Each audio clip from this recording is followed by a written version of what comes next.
SportsCast with Jeremy Buckelew is proud to announce we are now officially powered by TEC. If their fiber optic internet service can handle everything we throw at it here in the studio, from videos to calls and live streams, you better believe they can handle your home or business too. If speed, stability, and service is important to you, you can count on TEC. Thanks, TEC. Now let's get to the show.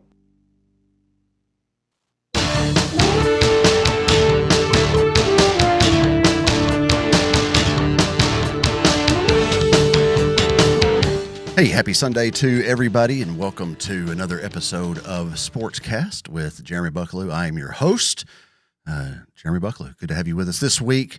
I had to do a little change of plans. We were supposed to talk about Paris Gracie Jiu-Jitsu, but I had to pivot a little bit from that because of some illness going around, and so we'll get those guys back on as soon as possible. But going to talk some NCAA basketball a little bit later on here in just a bit, but first, I wanted to talk about on Thursday morning, I got a phone call that I had been dreading getting, but that my good friend and my mentor and my role model, Dan Patterson, had passed away. I don't remember the first time I ever met Dan, but it's like I've known him my entire life. And when I say entire life, I mean from the time I was a little boy. I can remember Dan, and, you know, the term larger than life and one of a kind gets thrown around a lot about people, but it may not ever be more true since the making of and anyone ever again will be like Dan was. He was a unique character, and he'd never met a stranger. If you ever interacted with him, he acted like and treated you like he was one of your lifelong friends. And like I said, I don't remember the first time ever meeting Dan. I've known him literally what feels like my entire life. And I remember being a young man and little boy being at Henry County football games, and Dan would give me a ride home after the games. And a lot of times he didn't know that he was going to be giving me a ride home. And so after the game was over, he would be up in the press box doing the post-game show, and I always thought it was a big deal that I got to go up there and sit next to the great Dan Patterson, because to a 9-10-year-old boy at that time, there was no bigger celebrity in Paris and Henry County in my eyes than him, and probably West Tennessee for that matter, because he was the voice of the Patriots, and I was on the radio every week and did all kinds of stuff like that, and just always looked up to Dan and thought he was the greatest at what he did, and because he was. Fast forward a couple years, and a phone call from Dan literally changed my life and got me into the door of doing radio. And I tell everybody that'll listen that if it wasn't for Dan Patterson, I wouldn't have the opportunities that I have now with the Patriots and doing radio for football and basketball and all that. But as a 16-year-old boy, Dan called me one morning and was needing somebody to engineer at the radio station on Saturday mornings when he had his sports show, which ran from 8 to 9 o'clock in the morning. And what he didn't tell me was that as a 16-year-old, the radio station went on the air at 6 a.m. And so I had to be on a Saturday morning at the radio station at 6. And I think he may have done that on purpose, but that's okay. But every Saturday morning, I got to spend time with Dan and engineer his Saturday morning sports show that he did. And again, got my foot in the door at the radio station and opened up so many opportunities for me to call basketball games and football games, and eventually led to me and Sam McDaniel being the basketball pair, and then me and Griffin doing football. And now, I do baseball and softball as well on the radio when we do that. But none of that would have been possible without Dan Patterson. He opened that door for me, and I'm forever grateful to him for that. If you knew Dan, you knew how much he loved this community.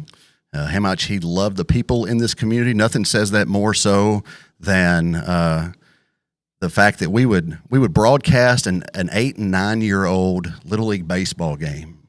And listen, I love baseball. It's what I played growing up. It's my favorite sport. When I was a little kid, I loved it. But you haven't lived until you've sat in a radio control room listening to an 8 and 9 year old baseball game being broadcast after 22 consecutive balls and about 4 pitching changes, all by the top of the second inning. And Dan did it not because he liked hearing himself on the radio, but because he loved the youth of Henry County that much and highlighting them on the air. It's the same reason he did countywide basketball games and all that. And he's most known for his catchphrases that he would say on the air. Stuff like, there's general milling around when there was play going on, but not a lot of action in it, just kind of standing around, passing outside the perimeter. That was just general milling around in Dan's eyes. And then there was rips the netting, and there was a scrum on the floor. Anytime a ball got loose and there was players diving for it, that was a scrum on the floor. And then there was Heavenly Days, which may be my favorite that Dan always did. Anytime there was an unusual play on either side, offense, defense, either team, it didn't matter. Dan would always exclaim Heavenly Days at the end of the play when it finally all settled down. And probably his most famous that he was known for was when somebody would hit a big shot. They were dancing in the streets of whatever town that kid was from, whether it be Hyco or Hazel or Roughton, but usually the smaller the town, the better. And they were dancing in the streets. Anybody that knows Dan knows that he was a great Christian man and would often talk to me on car rides home about our faith and what Jesus had done in his life, and encouraged me to be Christ-like as a husband and a father. And it's those conversations that I will cherish the most that I had with Dan. But I got so many stories I could tell. I'm not going to here tonight, but I could share. I could talk for an hour about stories of Dan Patterson, and I know that a lot of our watchers and people who go back and listen to this as a podcast have memories of Dan and always will. But, he always, like I said, just made you feel like you were the only person that he was talking to at that point, and made you feel important. And Sam McDaniel and I got to where at the end of basketball games, when Dan's health got to where he couldn't travel with us anymore, me and Sam would call him on the way homes, and he would ask us 2 questions. Usually he said, "What'd you have good to eat today?" Which was a question after talking to some folks today, after speaking at his funeral, was one of his go-tos for questions for folks. But the other one was always, after we had talked about what we had good to eat, it was always our families, and he wanted to know how our families were, and how our kids were, and how we were, and then would always brag on Miss Ann and Kathy and Molly and the grandkids. But every one of those phone calls would end the same way. As Sam and I was making our way down the highway, we'd always say, "Dan, good to talk to you. Glad to hear from you," because he and Miss Ann would sit and listen to the ball games, and we'd chit chat about that a little bit. But every phone call ended with, "Talk to you guys later. Love you." And he was never afraid to let you know that he loved you, and we loved him, and I'm going to miss him tremendously. But as Christians, we know and believe that when another Christian dies, that it's not goodbye. It's just see you later, and until we meet again. And so I know that as much as it hurts, and our hearts hurt, because I'll miss Dan, and I'll miss the times we got to share with him. But I know that as it was on Thursday morning when he arrived, the next time we see Dan, there will certainly be dancing in the streets of heaven, and I can't wait for that day.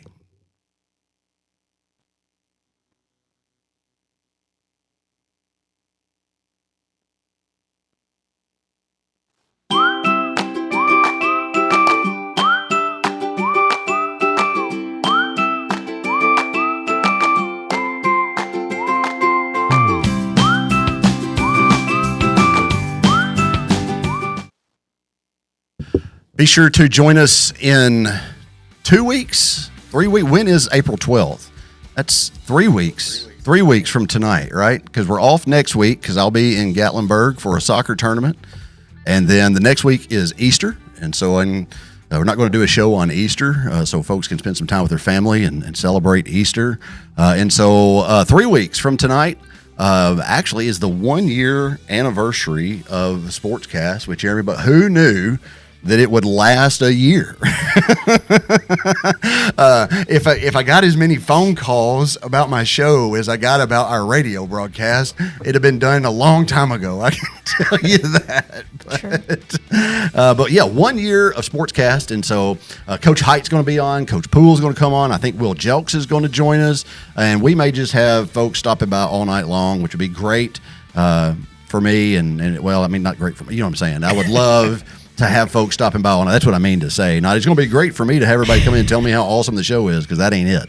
But yeah, join us in 3 weeks from tonight for the 1 year spectacular, not really, just the 1 year anniversary show of SportsCast with Jeremy Buckelew. So don't miss that. This week on the Mike Weatherford Show, he's got Shelly Lynch coming on, talks about song stories and the road. And so that is Tuesday night, March the 27th at 7 o'clock. Mike's going to have to, he's done several music shows here lately. I think he's about to go, I don't know if he's going to go on the road on tour or if he's kicking back into some promotion stuff. But join him this week on Tuesday night, 7 o'clock for Shelly Lynch. Tell her story and don't want to miss that. So that's at 7 o'clock on the Mike Weatherford Show. And then on Monday night, tomorrow night at 7 o'clock on the Tennessee Informer, talking about nullification, the forgotten superpower of state versus federal courts and law and all that with Joe Wolverton. And that's on the Tennessee Informer next Monday, March 23rd at 7 o'clock. So again, glad you were able to join us tonight. Again, had to switch a little bit what we had planned. Ray Anderson and Jeremy Thompson were supposed to be on to talk about Gracie Jiu-Jitsu. And I was going to make this joke. It's just a joke. Let me clarify that they found out we had cleared out an area to do some rolling for demonstration, and they were afraid that I was going to whoop up on them, and so they didn't come. That's a joke. That is not the case. Jeremy is sick, understandably so, because the way I felt last weekend, if I'd have had to do a show, I don't know that I would have. With the weather moved in, we decided not to, but I was sicker than a dog all last weekend, and so I completely understand that. I am not saying that they chickened out. I don't want a black belt jiu-jitsu guy who's over the whole gym in Paris trying to track Jeremy Buckelew down to teach him a lesson, okay? As a joke, I'm kidding. Well, I'm telling Mr. Anderson about it tomorrow at school, so if he's not watching, he's going to know. I'm in trouble now. So, I don't even think you could get down to the ground and back up. Listen, the only rolling I do look like Humpty Dumpty rolling down, off the wall or something, because that's the kind of rolling I do. But yeah, so instead, we're joined by Coach Height and Jordan Wilbanks. At last minute, I appreciate Coach Height calling Jordan, because we're going to talk about the NCAA and March Madness and all that's kicked off. We actually have some of the games on right now. We're watching as we are doing the show. But Coach Height called Jordan, was like, "Hey man, you want to come on the show tonight?" And so I'm glad that you were able to do that. I'm glad Jordan was able to join us, because I think it's just going to be a fun conversation. So For sure. I got to put the game back on. I took it off for that tribute. So we got to make sure that we're keeping up with scores as we're doing this. Yeah. So do want to say a quick thank you to our sponsors before we get going full steam ahead here. Thank you to the Peddler Advantage. You can find them in 9 counties all over West Tennessee and parts of Kentucky, I believe. They've been serving 9 counties for 40 years. And so if you've got a 20-word classified you need run for 4 weeks, you can do that for $10. Go see them at the Peddler Advantage at 105 South Market Street in Paris. And they are gracious enough to put our show schedules in each and every week, too, so you can keep up with the myparistv.com lineups from each and every week in the Peddler. And so again, if you've got a classified ad you need to get some eyes on it, there's nothing better than the Peddler Advantage for doing that. Also want to say thank you to TEC, who outfits our studio in their high-speed fiber internet. I've also got them at home. The other night when the storms rolled in, Whitney looked at me and said, "Is our internet working?" And it was working like a charm because we're not used to that. And so I got TEC at the house now, and it works great. Don't forget, we're also simulcasting on Facebook and YouTube. And so if you can't find us on one, go to the other. MyParisTV.com also has more information. Go check that out and find out more about not only my show, but Mike's show and the Tennessee Informer and all the shows on Keel Media and MyParisTV.com. Again, going to talk some March Madness and brackets and who's busted and who's not and what teams we hate right now and who we're rooting for. But first, as we do each and every week, best thing I saw this week. So, Kenna, going to start with you. What's the best thing you saw this week? I guess I got to work with the kids tonight at church, and I just love getting to do that. And Trip and Annika walked in, some of our kids, and they walked in and go, "We've been waiting for you." And I was like, "Well, I've been waiting for you." And it was just sweet. And then Benjamin, the Dyer's baby, he's 2, but he's learned my name. And so I walked into the nursery to take them down to Eric, and I walked in the nursery and he goes, "Kenna!" And I was like, oh, yes, I am there now. Like, he knows my name. He knows who I am. Like, it's not just a name. He recognizes it with me. So very sweet. I get tickled as Benjamin walks into the sanctuary. On Wednesday night we were there, and he walked into the sanctuary, and he's got like this little 2-handed wave he does to people, and so it's the cutest thing. You got to see it. Court, probably know because having little kids, they do all kinds of just crazy stuff. But did you get to tell? Have we been on since you got told you were the prettiest girl that some guy know? Okay, yeah, I couldn't remember if that was the case that you had told that story or not. Got in Target. So, yeah, you're just the most beautiful girl I've seen. I think she's told it like 3 times. Well, I know I've heard it once. I set her up for that. I'm sorry. I didn't mean to. It's one of the. Has anyone ever told you that? No, I don't expect it either. I wouldn't want to be told I'm the prettiest girl in the world either. So it's okay. Well, All right, Coach. Best thing you've seen this week? Well, I mean, obviously, this is probably my favorite week of the year. Yeah. I'm a basketball junkie. I'll tell anybody that. I watch so much basketball throughout the year, especially college basketball is my favorite. But this year's been different, though, because, well, one, we were on spring break. And normally I don't hate me if you work at PSSD, but normally I put the games on TV every year for the kids to watch during March Madness because, right. I mean, I'm not going to miss the games, and fair enough. Just don't bother me. Stay quiet. I'm watching the game. But this year was different in a good way because since I was home on spring break, if you guys have never met my son, my son is overly obsessed with basketball at this point in his life, and I don't know how that happened, but he's overly obsessed. But it's really cool this year because he understands it enough now to watch the games with me and really learn. Sure. Ask me, "Dad, is that a foul? Is that a charge? Was that a 3 or a 2?" He asks questions. He's really locked into the game, and he's been doing it every game all week. And it's really cool for me to have him sitting there and just want to learn and be so involved. And I've seen him get angry. I've seen him get happy, just kind of how we get, as adult fans watching games when our teams are playing. Absolutely.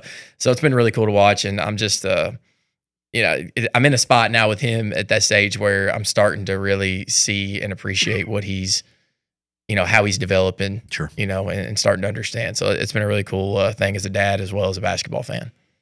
I got 2 things to go with your greatest thing I've seen this week. Number 1, being a middle school kid at Cottage Grove, which Cottage Grove was K through 8, but being in middle school, I can remember 2 times that they wheeled a television into the classroom for us to watch regular TV, not a video, not a disc or anything like that. One was the Iraq War when it had started, and we in one of our classes they wheeled a TV in, and we sat and watched what all was going on in the Iraq War. And the other was March Madness. Every year they would have the TVs pulled up, games on during March Madness, and it was, as you said, It's educational. It's educational, I'm sure. Yeah, one of the best weeks. Statistics. Learning basketball, math. Yeah. It's gonna be good. And the other thing, I'll say this, is not to toot my horn, it's not to toot her horn, because I don't know I do not have your basketball IQ and knowledge. I know that. I'm not dumb enough to sit here and think that, well, I know as much as Coach Hyde or Coach Wilbanks about basketball. I don't. I'm an idiot, and I know that. But one of my proudest moments as a dad is when, not really, that's a lot, but one proud moment as a dad is Ken and I used to go over to Benton County all the time to Marshall County Hoop Fest. And I don't know if you ever heard of Hoop Fest, but I was in his class. Oh, yeah. Oh, yeah. Okay, I'm sorry. I'm sorry. Stupid. Again, I'm an idiot with a microphone. You might not remember this, but I seen Yes. y'all Yeah. at the Hoop Fest. Yeah. I don't even know. One of them. It's several. Like we went for Jalen Green. Jalen was Green. Yes. It Oh was yeah. that my year. gosh. You were obsessed with him. and Namari. And, yeah. But we would always try to sit like courtside. And when Prolific Prep was playing, because of Jalen Green and Namari, we knew we'd come kind of. We knew their parents. We knew their parents. And, like friends isn't the right word, but I know acquaintances yeah. enough that we would come into the gym and it'd be like, oh, there's them, and we'd sit and right, talk. and sit and talk, and so on. So we always tried to sit close to them because we just had built that relationship. And I'll never forget, these are high level basketball programs. You know what I mean? These are prep schools just for programs. And I remember one day me and Kenna were sitting there, and she was just jawing about something that was going on the floor. I mean, just yelling at me about I was the one. I'm like, I'm not the one, but just yelling at me, Dad, why don't they blah, blah, blah. And one of their coaches turned around and looked at her and said, see, she gets it. Why don't they get it and know what to do? And I was like, well, dadgum, I will take that all day long. 7th grade and Kenna was obsessed with basketball. Yeah. Yeah. And I was very proud as a teacher. Look at this. And I didn't get enough credit, I was just a 7th grade girl. No, you don't know what you're talking about from the guys, And I was always right. Well, that's just not that's always, just not how it always, is, but but and I still get that sometimes. But yeah, she's. We'll talk about it in a minute, but right now at work, she's leading the bracket you're challenge. leading Am I leading now? Well, she was leading up until late this afternoon. Things change quickly. But she was afraid that with her leading, people were going to be like, well, if your dad hadn't told you what picks to make, you wouldn't be leading. Listen, no. She did it all by herself. She knows what she's talking about. Everything that I know about sports, I have taught her.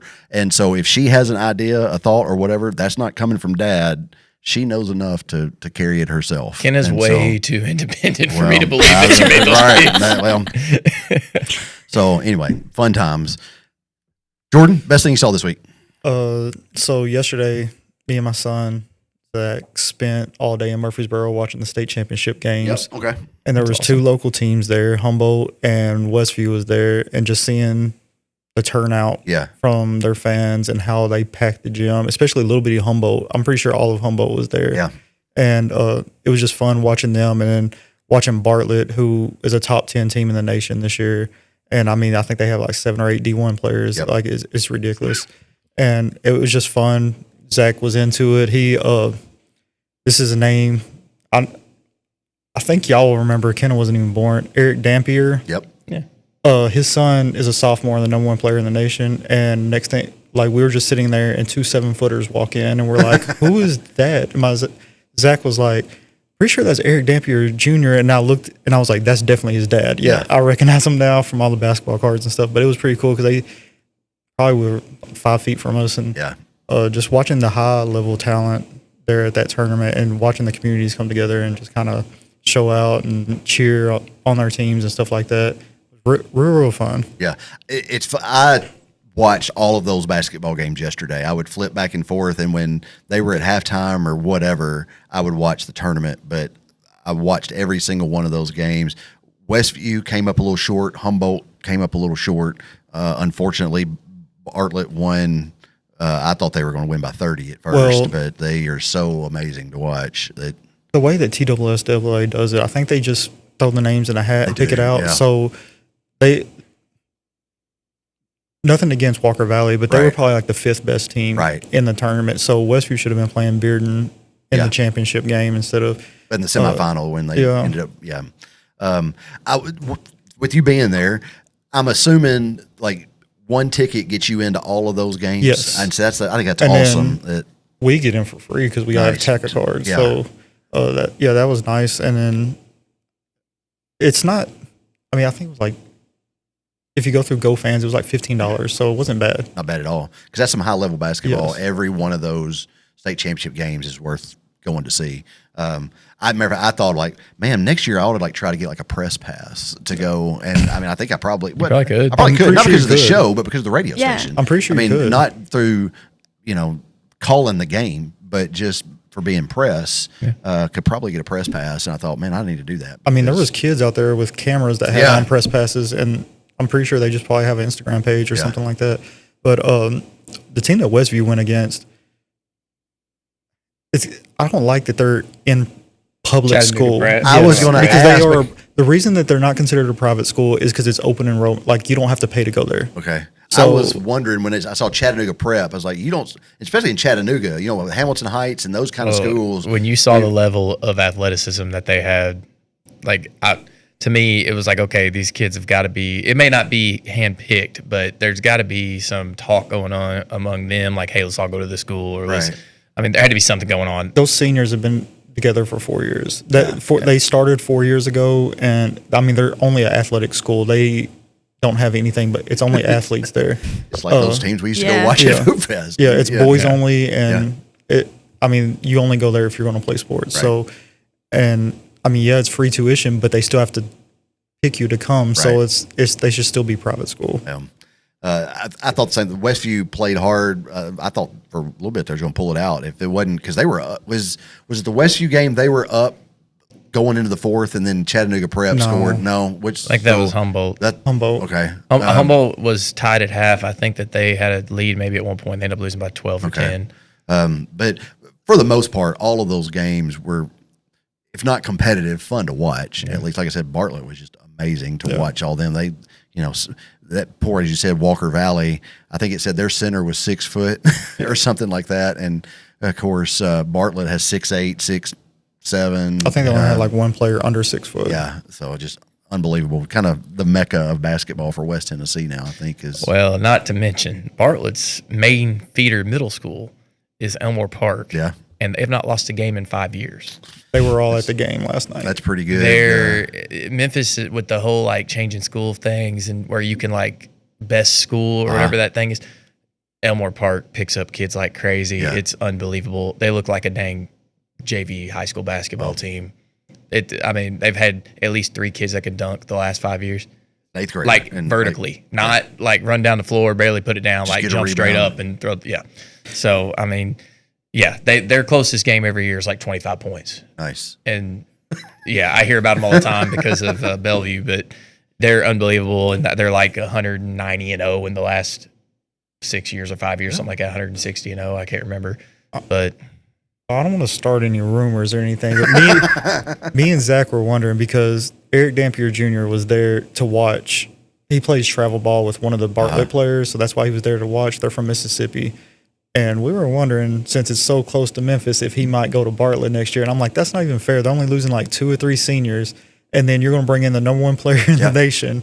Well, And- listen, that first of all, I got a notification this week that TSSAA now follows my show. I don't know if that's a good thing or wow. a bad thing. I want to watch what I say. I was just fixing to say is that so maybe that's something that the TSSAA can look into as far as Well, coming from Mississippi, I don't know if there's anything that they could do. they're probably not. I bet it's funny you say that because there is another school down in Mississippi that just all of a sudden kind of showed up out of nowhere as a powerhouse in another sport. And again, TSSAA, if it is the real TSSAA, I don't want to say or be starting, I don't want to get sued for defamation or anything like that. But I talked to some folks in Memphis who are pretty adamant that those schools or that school had players from Mississippi coming up to play for them. Now, I'm not saying that's true. I'm just saying that that's what we were told pretty matter-of-factly, that that's how they rose to such quick prominence as a football powerhouse down in the Memphis area was because of players coming up from Mississippi to play football there. So I asked a junior high coach from down there because I just wanted to know. Yeah. Like, I just wanted to know. I mean, this, yeah, the talent's there. I'm not going to say that it's not. Sure. But how did they all end up at the same school? Like, and he told me in his words, exact words, it's a free for all. Yeah. That's what he told me. And and correct me if I'm wrong here, and this is not what we're going to get. Well, I'm fine with talking about this all night long. Again, what's my favorite saying right now? It's my show. I'll talk about what I want. I think that's why the Clarksville schools are such a wreck, is because they don't have that open enrollment. Knoxville is like that, I believe. The reason that West was so good in football for so long in Knoxville was because if you're within Knox County, they don't care where you go to school. You can go anywhere within the county that you want. And I think Memphis is the same way. It is. And so that open enrollment really helps out when you're trying to build powerhouses as far as programs go. Clarksville kills themselves because they don't. Because if they did, if you took the best player off West Creek, the best player off Kenwood, the best player off Kirkwood, it would change a lot of things. You'd see them being able to compete with those Memphis schools. Yeah. And it's the truth, and they don't do that. And I think that's very honorable of them not to let that just happen. Well, but at the same time, I also get why you might want it to. Well, I get why you want it to, and now my fear is with the one-time transfer rule for high school kids that the TSSAA has now passed. How much is that going to open up because I'll be honest, I haven't read it. I don't know what the rule is. I've read it a couple of times. It's very, very confusing. Imagine that. Like it's supposed to be, you're not supposed to be able to transfer for sports reasons. Right. You got to have something going on.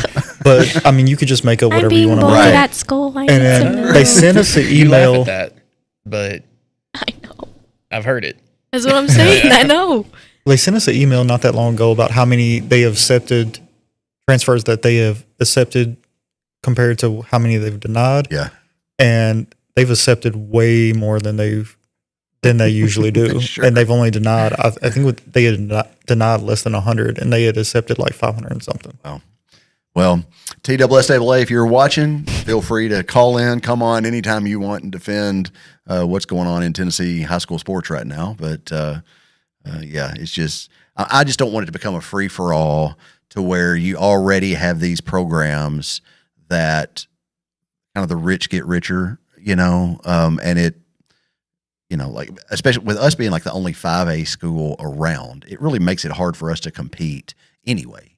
But then when you think about basketball where they condense everything to 4 regions or 4 divisions essentially, and now if we ever have hope of making a state tournament, we've got to beat the Bartletts and we've got to beat the Houstons and the whoever else comes to mind. But yeah, and it'll to me though, and my wife and I talk about this sometimes whenever we're talking about going to state middle school because we have to go through Bellevue, which is probably the second best school in Memphis besides Elmore Park. Okay, and they're a little smaller, so they play in 2A. And we talk about it all the time. It means more, honestly, if you can pull it off. Sure, because you've done it with your own kids that you've had for years, sure, that you've been working with, that you've been trying to. So to me, I mean, obviously going to state's awesome. But going to states 5 times with Elmore Park or Bellevue or something like that, to me, yes, it means awesome things. But if you can go once or twice here in 10 years, it just shows how much work that you've done with that group of kids for that amount of time. So, I mean, you can look at it 2 ways. Obviously, going up a bunch is awesome, but I'd almost rather go once or twice and know that it happened because those same group of kids have worked together and gotten better, and well, I mean, it's ugly, but didn't have 4 kids move in that is 8th graders or 6'2" and 6'3" and can dominate in the paint, and they just I get what you're saying. I mean, I'm not saying that'd be a bad thing. I know what you're saying, but it wouldn't be. I know what you're saying, yeah, and so you understand. I understand what you're saying. Best thing I saw this week is I was going to say the tournament is, again, one of my favorite weeks of the year when March Madness kicks off. I saw a Facebook post where Diesel and not Diesel, it was Drake and Deontay were at a camp and were doing well at the camp, and Peyton Manning was there watching his son play. I think it was 7-on-7 actually. It was a 7-on-7. You're right. Yeah. Thank you. But got a picture of Peyton Manning. Got to meet him. That was awesome. And boy, if his son don't look just like his dad, Lord help him, man. Oh, man. That's an interesting situation too. To watch Baylor. He's got a cannon. I mean, as an 8th grader He's got coming a up, cannon. I have to assume that. I mean, you don't want to assume, but I don't know what their quarterback situation is. But if Peyton Manning's son is standing on the sidelines, you at least know he's going to be in contention. Yeah. So, but yeah, just seeing all that stuff on Facebook again, the tournament, excited for that. Excited for football coming around. They scrimmaged Lexington not too long ago. I heard it went well. And so, just there's a lot sports wise going on right now that I'm into. It's a great week for sports. It is a great week for sports. So, speaking of, how's your bracket looking? Well, I want to pivot just again because with Dan and all that, who's your mentor for? Because mine for radio stuff obviously was Dan. So, do you have a mentor in coaching that you look up to? That okay. Well, that's not what I was expecting to come on here and talk about. I haven't thought about it. But, no, so it's hard a for live me show. to just give that answer about one person. As far as in my life, though, I've been very blessed to have a grandfather and a dad that coached and had me on a bench from the time that I could basically walk. Yeah. And I've gotten to watch them my whole life and what they did. And how they handled situations, how maybe they didn't handle it the way that I thought maybe they should, or they handled it really well, and I wanted to learn from that. So that was definitely the start of it. And then as I got older, there's a coach in Southern Illinois. His name's Eric Griffin, and he has been a very successful coach. But I think I learned more from him about how to interact with a team, to where it didn't have to always be, and some of my kids might hear this and go, really, but it didn't have to always be so serious. Yeah. There needed to be some times whenever you just kind of took a practice and just tried to have a little fun, Sure. let them play a little bit, let them just, still be kids, cut up with them a little bit. And I find that hard a little bit more in middle school, I guess. He's a big high school coach, and he coaches girls now, but in middle school, it's a little bit more difficult because you kind of have that respect factor. Sure. And if you get too nice, they'll look, but I feel like there's still a time when you need to do that. And so I've learned that from him, and just kind of how to relax a little bit more, because he's a very relaxed coach on the sideline. And I try to be relaxed. It's very difficult for me to do that because it's middle school and I feel like I can't just let him go. But I would say he's probably been a big mentor to me as far as outside of my family. And then I learned a lot from these college coaches. Yeah. Like I feel like obviously I don't know them personally, but man, just watching how they do things, and the amount of time that goes into just one or two sets, or how they handle a situation on a timeout or a sideline out of bounds or something. Like I try to watch those real carefully. I think it's really cool. I was just fixing to ask you, because I meant to ask this to Coach Curd and Coach Miller, so I'll ask you guys because y'all are here and both of y'all are in the coaching realm. Like, do you see something on TV and are like, I got to remember that? Like, or do you try to pause it and go back and watch it, or how do you? He will be like, I got this play from watching this game, and I'm like, I don't understand, like, how you're just watching a game and all of a sudden you see a play and you're like, okay, I got to implement that play tomorrow. Like he's crazy about stuff like that. I really am. I'm kind of, and I'll take full. I usually go back, take a video of it on my phone, or I'll go and I'll grab a piece of paper and I'll write it down exactly what I saw or what I think it needs to go, and I'll plug kids in where I think they need to be in it. I do like that, and a lot of times I get it from college game. It's a lot more difficult to implement it in a middle school level because of the athleticism and the things like that. But if you can shorten it up, make it one or two motions instead of three or four, do something like that. Because in middle school, a lot of the stuff is quick hitters. If you can get one or two options, that's all you're going to get. And normally one of them's going to be open because kids don't play defense at the same level that they do in high school or college. But I love doing that. It's like, I don't know. It's weird. And he says it all the time because we've been close for a long time, and he's always like, dude, I don't understand how you saw that the first time. And I don't. Only thing I can say is thank my dad and my grandpa for making me see the game like that from a young age. Like, you need to be watching this. No, don't just watch what's happening. Yeah. Like, pay attention to what's actually going on. Where are the mismatches? What are they clearing out? What are they not? Like, and that's where I get that from for sure. There was at one point when me and Lance were coaching in the summer for the Inman girls, I had a play that I picked up from Hoop Fest that I saw it in The elevator. the elevator screen. Yeah. I actually seen. I picked that one up. Yes. Greenfield girls ran that to win their first round game this year in the state right? tournament. And I looked at Zach and I was like, I'm putting that play in next year. It's a great play because I remember Becky Wilson was like, "That's a great play. Where did you come out?" I was like, "No, I didn't come up with it. I saw these guys do it that are really good at running it." But they had when it was man to man, you had a girl on the baseline, and she would go get down in the deep corner, and you had your two posts stand at the free throw line to make the elevator doors, is what I call them. And I think it's either Kylie Perry or Tierra. I think Tierra was running the point, so Kylie Perry would come up and split those two post players, and then curl. And the elevator would close, or they call it the elevator screen, but it would close, and then Tierra was supposed to dish it to Kylie, and she was supposed to just basically catch, turn, and shoot right there at the free throw line. And I don't remember if we ever got to run it in a game, but I remember we practiced it and practiced it and practiced it and practiced it. But I just didn't know if y'all ever watched stuff and were like, I got to try that. All the time. So, George, as far as a mentor for you, do you have somebody in mind that Well, I mean, I didn't even pick up basketball until I was in like 7th grade. Yeah. So it wasn't like a lifelong thing for me. And then obviously I didn't know I was going to be coaching until last year, really. But I mean, I've been coaching, his travel teams and stuff like that, but I didn't know I was going to be coaching in a school until last year. But I mean, college coaches, like I loved Coach K. Yeah. Obviously I'm a Duke fan. I loved how intense he was with his players and they respected him. Same thing with Coach Pop at San Antonio Spurs. I mean, he would get the best players in the NBA. He would get in their face, and they just took it because they knew who he was. They respected him, and I like hard coaches.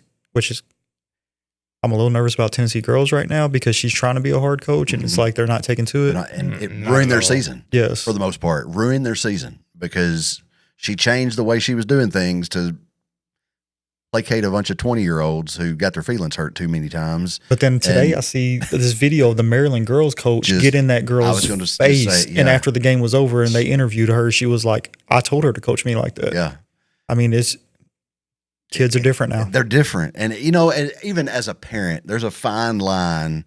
Like I'll never forget, it was at a scrimmage.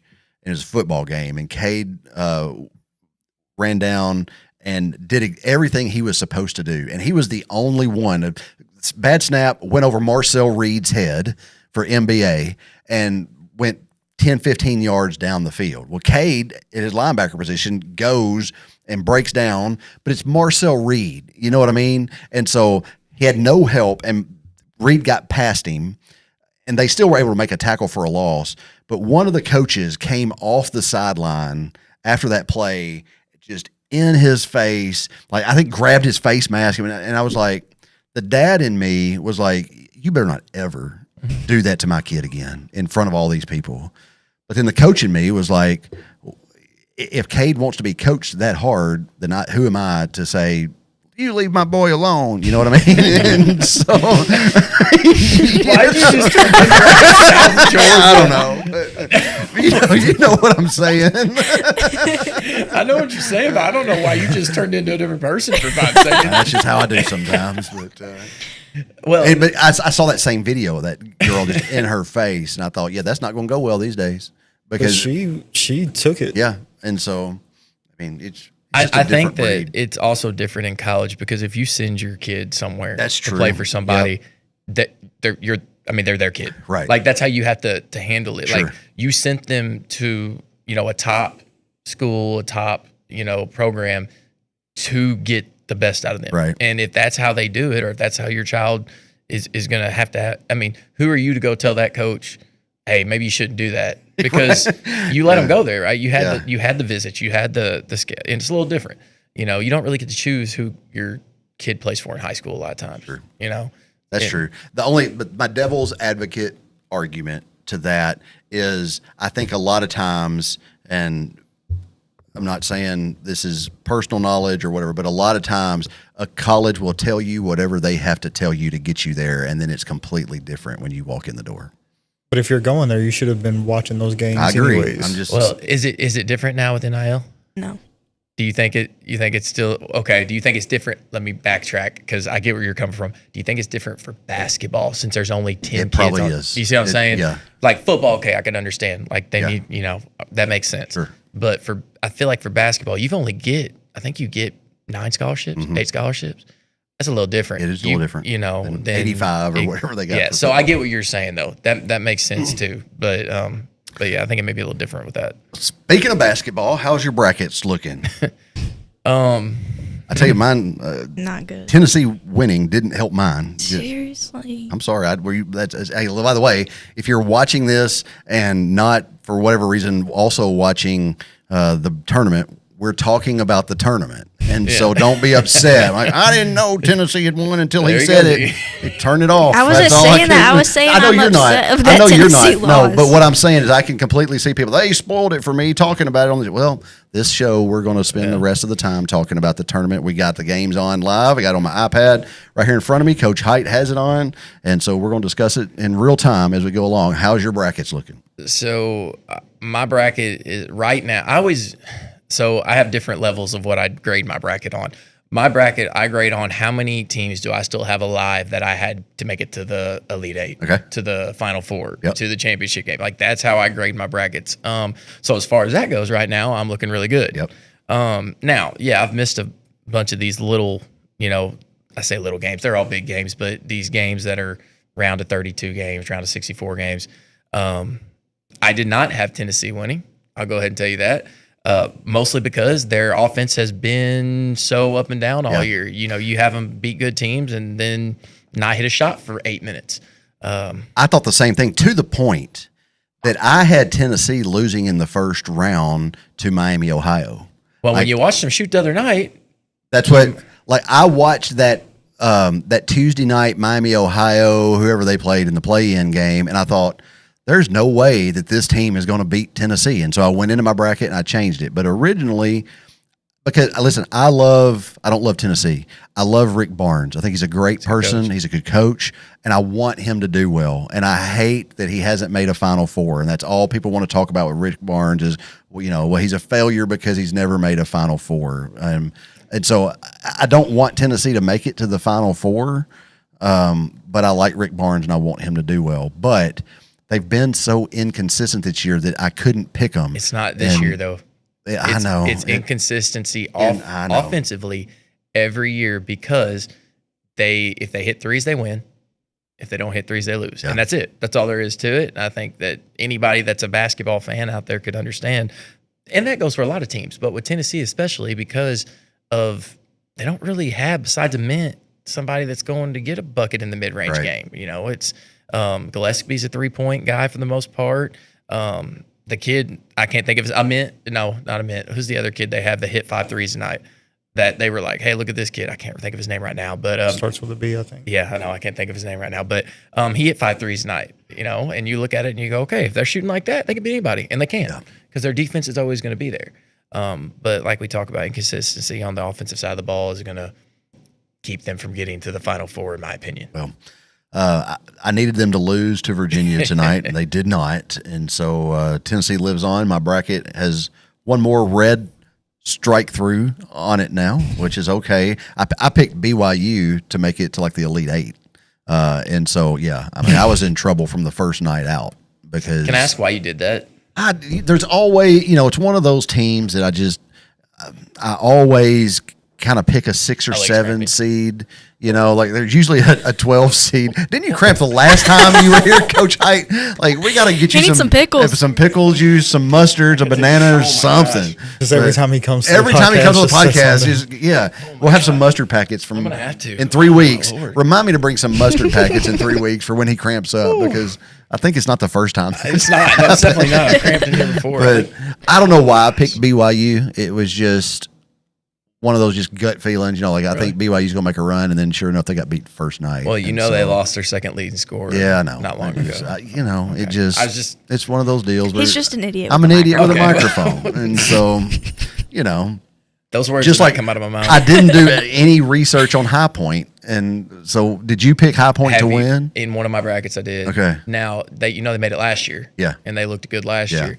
Have you seen their campus? Did you ever look up their campus? It's so nice.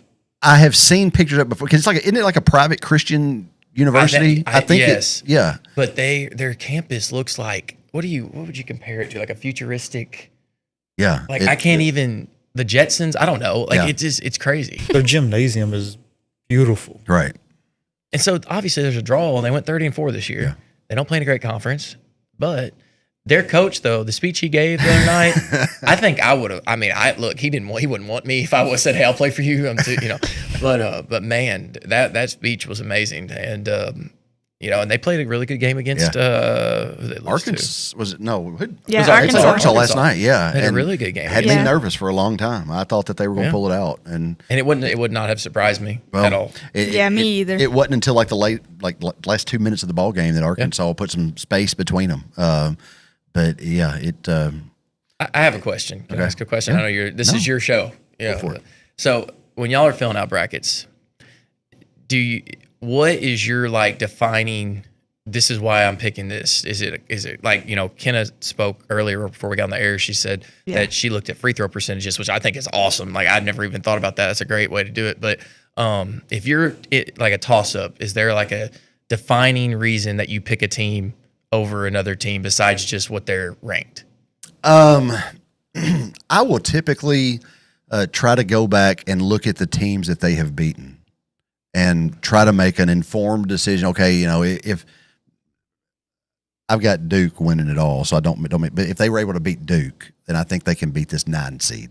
Okay. And so, if it's not something that I just have a strong feeling about, and it's just a coin flip, gut feeling, I'll go back and look at that kind of information. That's a good one. So, and like I said, Kenna looks at. Yeah, I free throw. did. I mean, we always say free throws win ball games, and so I just went into their free throw percentage, and whoever had the higher team, I was like, okay, let's go with that one. But it did. What team was it that I called you into my office, because there was some, like, I want to say it was like Duke or North Carolina, like somebody like big against a smaller school, that the smaller school had a better free, because they're not like weighted the same. And so it was just funny because I was like, if I went by this and it was a toss up, because it was I don't remember who it was, but Well, North Carolina got beat by VCU. yeah, but it was somebody that They were also up 20. Was it Santa Clara or I don't know, but it was somebody I don't that know. like their ranks were close, Yeah. but one of them was just a bigger school than the other, and so I was just like, oh, I don't know. But the bigger schools was significantly less. I still went with the bigger school, and I don't remember if it. those 8-9 matchups? Yeah. That, But yeah, I go for free throws because free throws win ball games. My bracket, well, if I go back like Corden does, then my bracket still looks good because most of my teams are still in it. But there was a lot in the first couple of rounds that I did get wrong. But like my main group's in it, and I don't think I've mentioned on here, I am a Duke fan, so I obviously have Duke winning it all, which they scared me in the first round. But now that they got Big Pat back, that helps out a lot.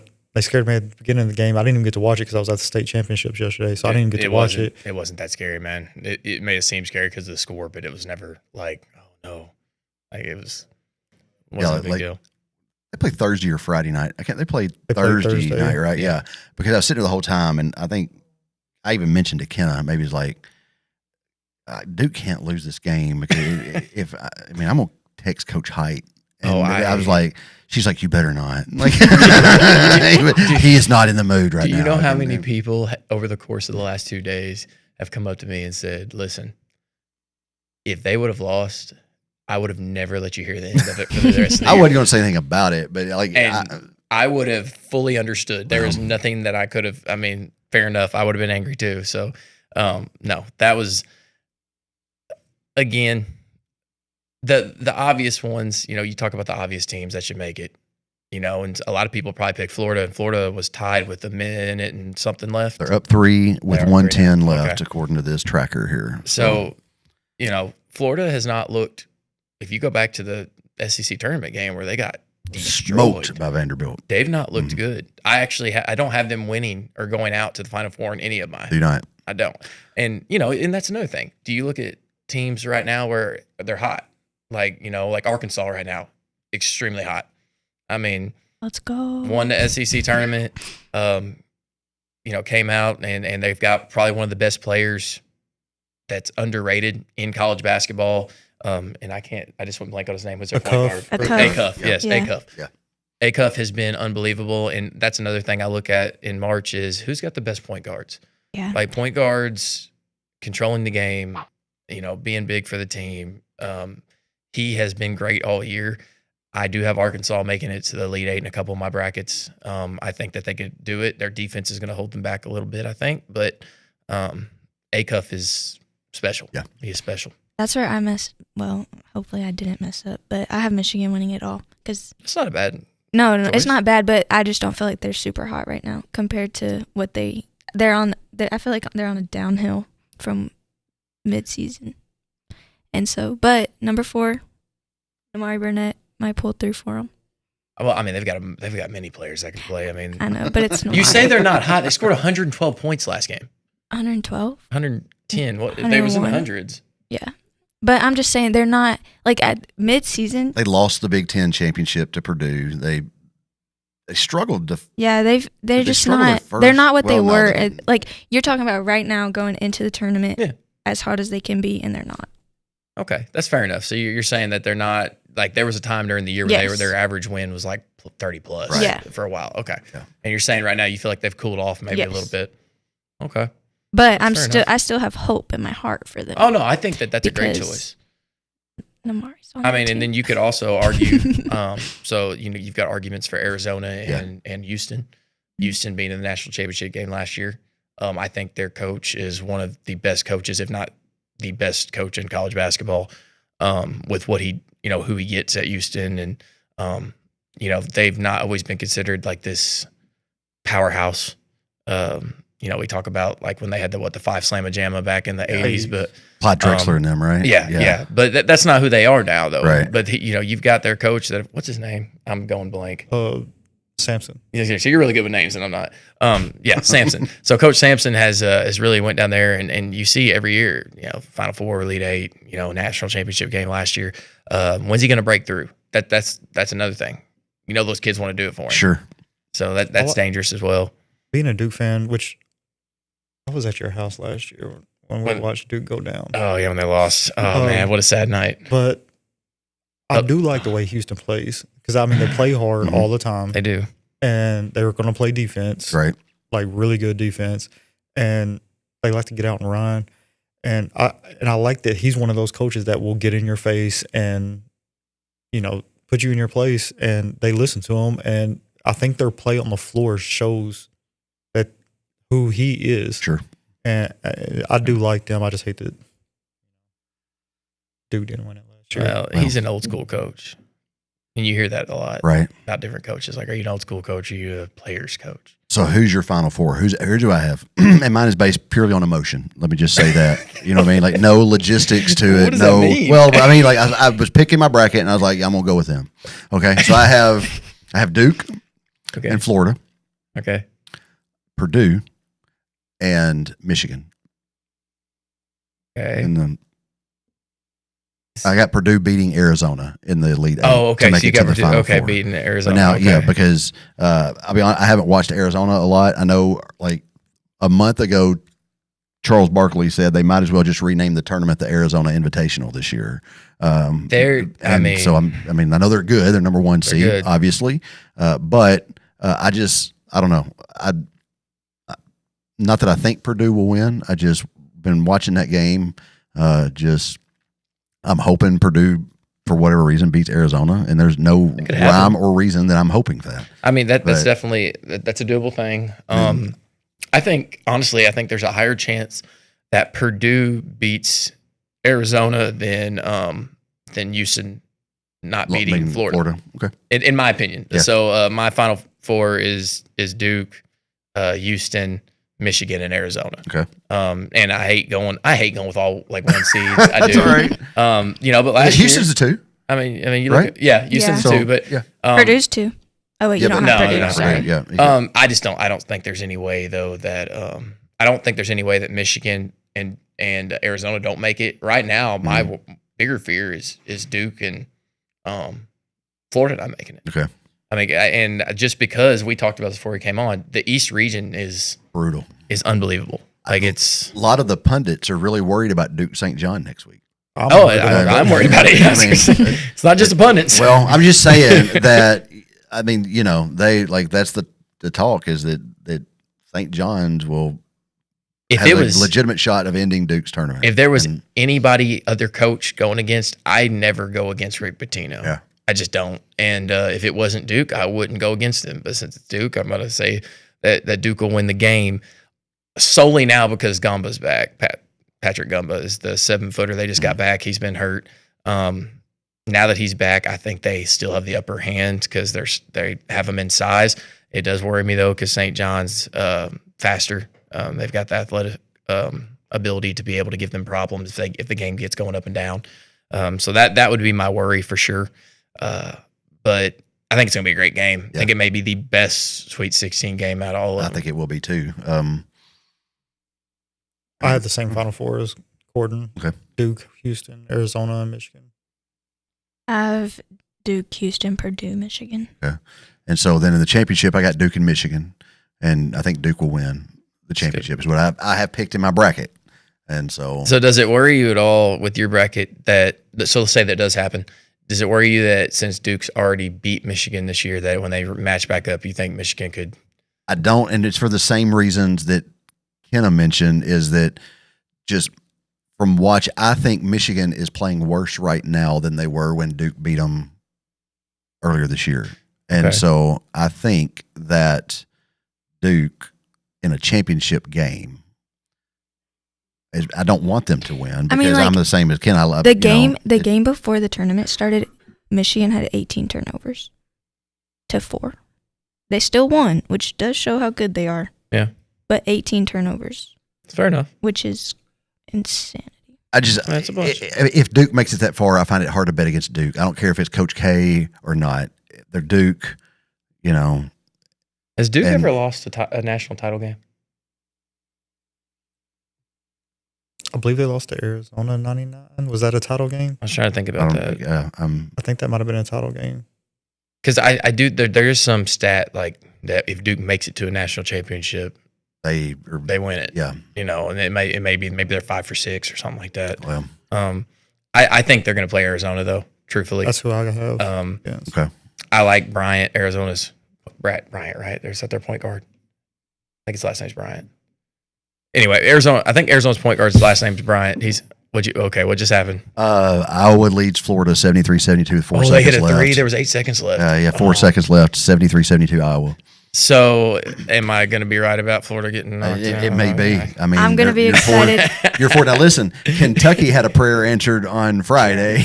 Okay. So I heard that. Did you see the video, though? I've seen. Yes, yeah. the game or the clock didn't start. The clock didn't start. And he was trying to call a timeout as soon and as he tried to call all the way down the floor. Chasing the wrong official. Apparently. But should have turned it and probably should have turned and made the timeout request to the trail official. Elite official is heading up the floor to get in position under the baseline, trying to chase him down and get his attention. To be fair, though, Kentucky threw that ball in. I shall say the ball was already inbound by that point. It's anyway. hard to, you're not going to get that. But the timer not starting.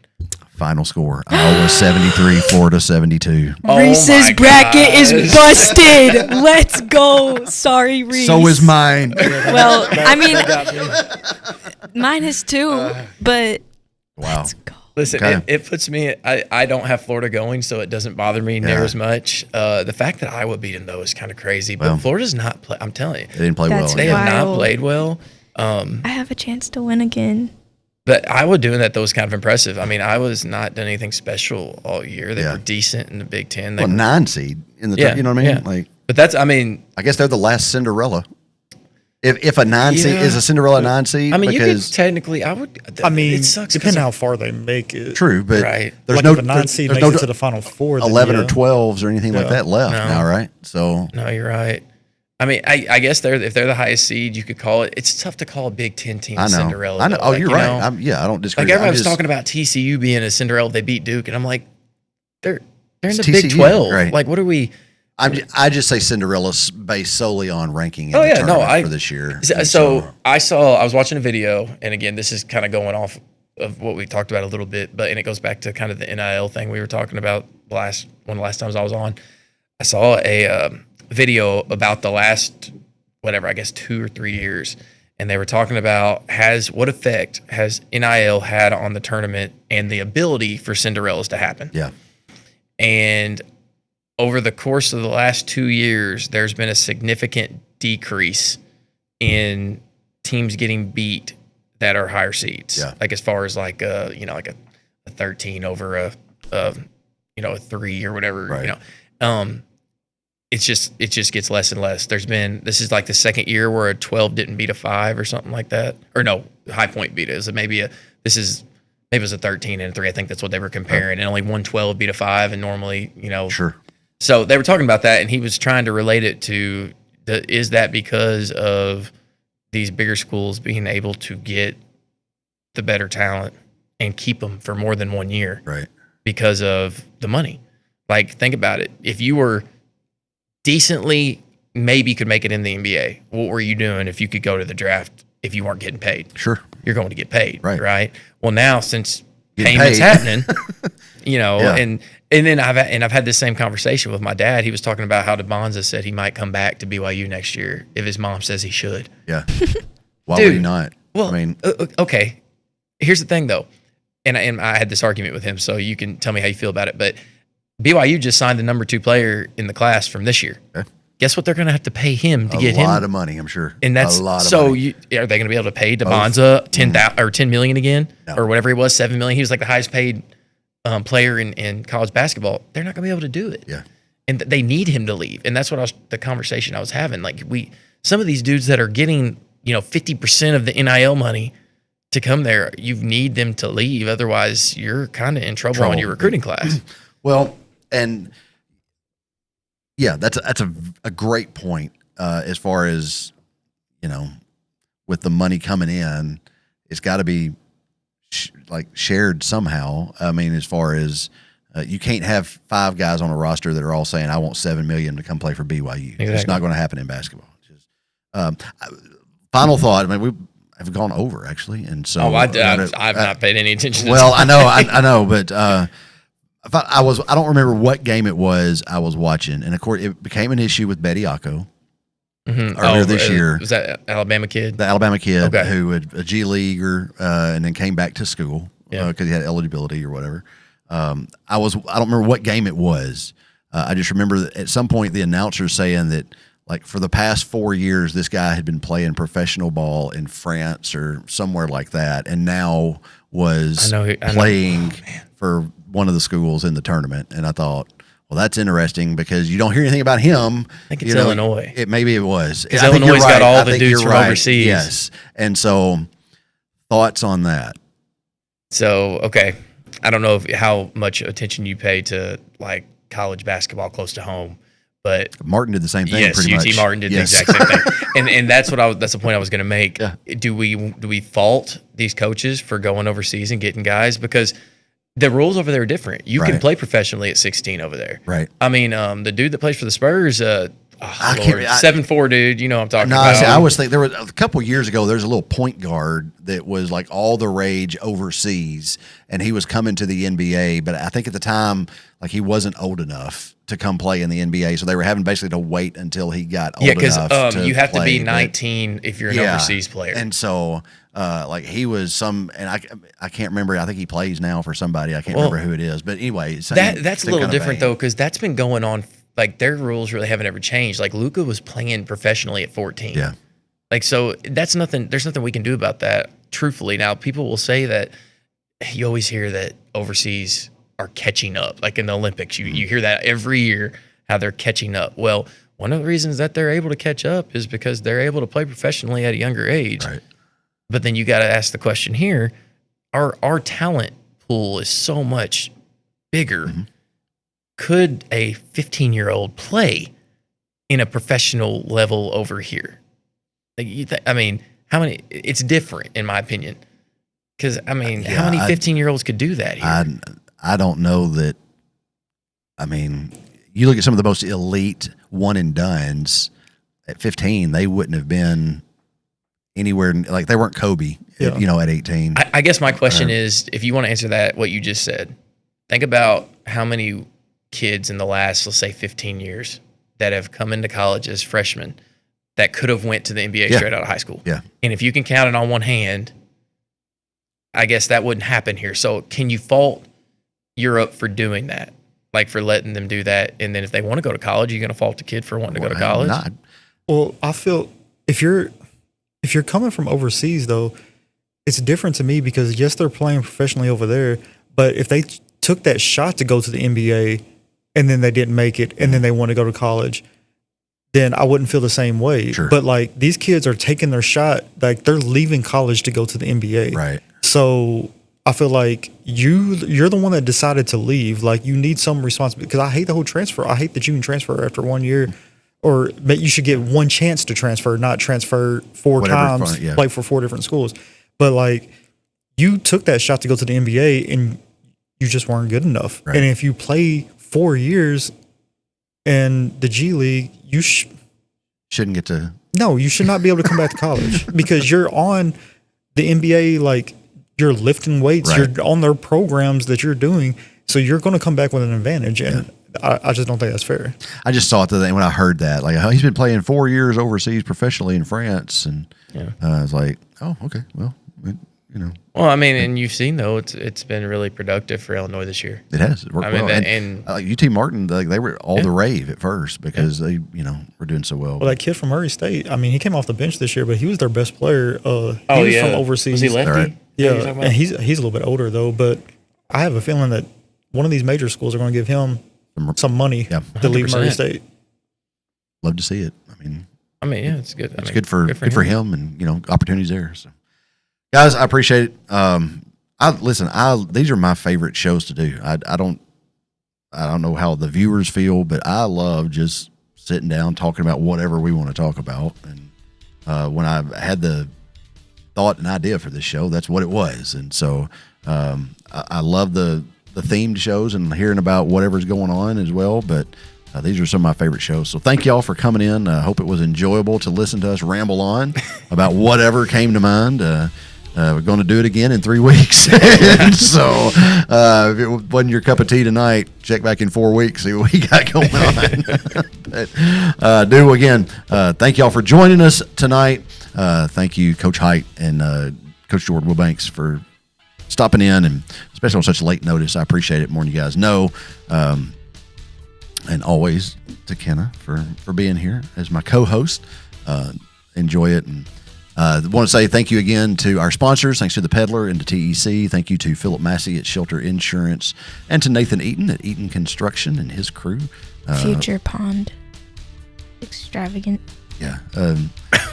Nathan and Dad have become best friends after working with each other. And they're working on our house and doing a magnificent job. So if you don't drive by it, you should go by and see it. But doing a great job on our house. But I didn't know what you were doing there. I thought you were saying random words. Well, you know, we've got the koi pond in the back, and I've got some koi that'll be here Tuesday, and Nathan and I are bonding over our koi ponds. There you go. And so he's actually building a new one, I think. Yeah, they were after seeing talking ours. about, And so anyway, appreciate them sponsoring the show. Everybody needs a best friend. So appreciate you guys for tuning in. Join us in 3 weeks. Remember, no show next week, no show Easter weekend. Join us in 3 weeks for the 1 year anniversary special of SportsCast with Jeremy Buckelew. Appreciate you. Love you. Thank you very much for stopping by. And as always, take care of yourselves and others. See y'all in 3 weeks. Bye, y'all.